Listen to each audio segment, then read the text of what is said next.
guys, what's up? Welcome back to Living Life Barefoot. Today I am getting ready to plant some microgreens for a chef.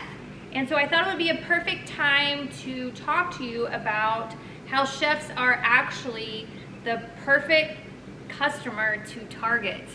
Chefs already know and love microgreens, so that makes it super easy. There's not a huge educational piece that you need to be talking back and forth with the chefs to explain what microgreens are. They already know. The chef that I'm planting for today, his business is called A Table for 12. He actually prepares meals in front of his customers. He invites them into his home. He actually cooks the meals in front of them. There's an educational piece there too. He teaches them how he is cooking, and it's just a really fun, awesome thing that he's doing. He's actually invited us to his house for one of the meals, and it was really, really cool. And he was able to add our microgreens to the dishes, which made it even that more special for me. So he also does catering. He caters for weddings and just all sorts of things. And microgreens are absolutely perfect for chefs for so many reasons. Their plate that they're creating is like their masterpiece. They want it to be this beautiful creation. And with microgreens being so vibrant in their color, it makes for the perfect garnish. It makes for a very appealing appearance to their creations that they made, along with the flavor of microgreens. So there's so many different types of microgreens and so many different types of flavors and colors, which allows the chefs to create beautiful meals for their clients or customers. And it's just so simple. Microgreens are so simple. They pair well with all kinds of meals.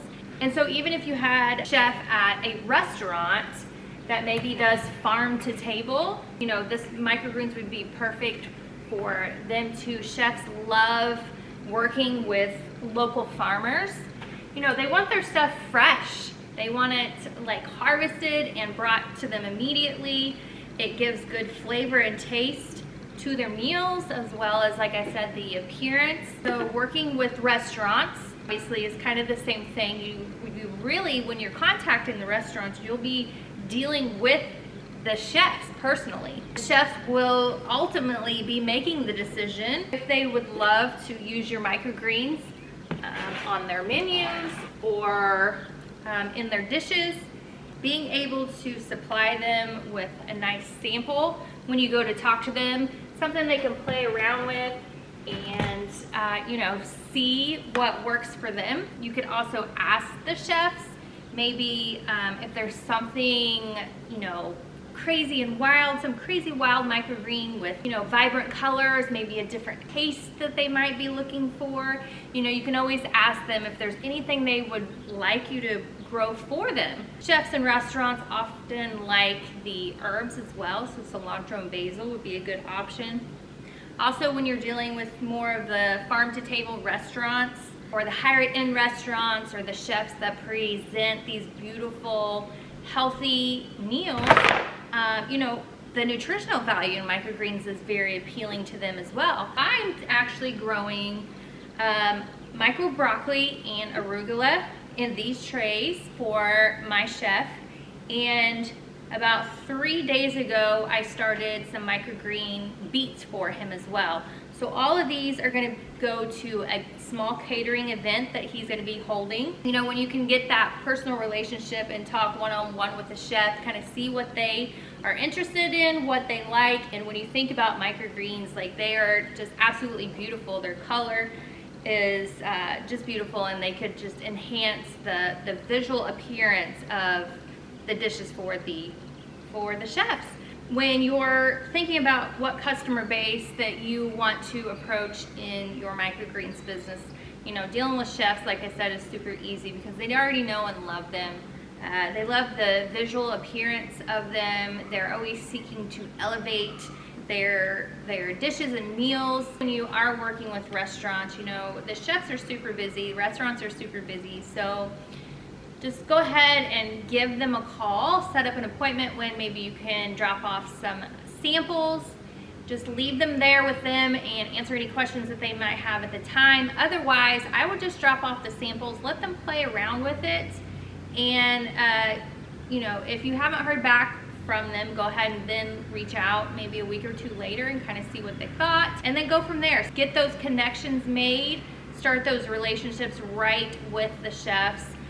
They can kind of tell you things that they like and want, and you guys can go from there. So I think that's a great way. If you're starting a microgreens business, it's a perfect targeted customer. Another thing, when you're dropping off the samples, you know, just make sure you already have your fresh sheet or your prices available for them. Just drop it off with your samples, and that way they have all the information they need, and the next time that you reach out to them, you guys can just, you know, go from there and set up and figure out what it is that they would like and how often they would like you to grow them, and, you know, start a wonderful relationship with them. Another wonderful thing about selling to chefs or restaurants is you'll be able to sell to them in bulk. Dealing with higher end restaurants, you'll be able to sell to them by the pound, which is incredible for your business. It's a lot easy to harvest and grow and plan for growing for bigger orders. Chefs will switch their menus out seasonally, so there will be a lot of changes when you're working with them. So be upfront with how much lead time or how much time you need from them when they need to make a change. I would just be upfront and tell them you need a 10-day advance before they're gonna switch anything out on you, because it has happened to me that I've already planted for you know, their order, and in the middle of that planting or right at the end when it's time to harvest, they're like, oh, I want to change something this week. I don't want what I was getting. So, you know, just a little nugget there to save some issues in your business when dealing with restaurants or customers. Just know that they might fluctuate things quite often, and that's definitely normal. So I hear a lot from other beginner growers that are just like intimidated or scared to approach restaurants, and man, I'm telling you, they love microgreens. This is what they want for their meals, so definitely don't be intimidated, and just know that you're gonna get no's. You definitely are. I got several no's, and a lot of times some of those people that told me no always reached out a little bit later when the time was right. So don't give up on yourself. Definitely keep going if you just started a microgreens business. I hope you enjoyed today's video. Just wanted to help you out if you're started a microgreens business and you're scared to reach out to restaurants or chefs. Just go for it. They're one of the best customers that you'll have. So hope you enjoyed today's video. Please like and share our videos and subscribe to our channel if you haven't already. See you guys on the next video.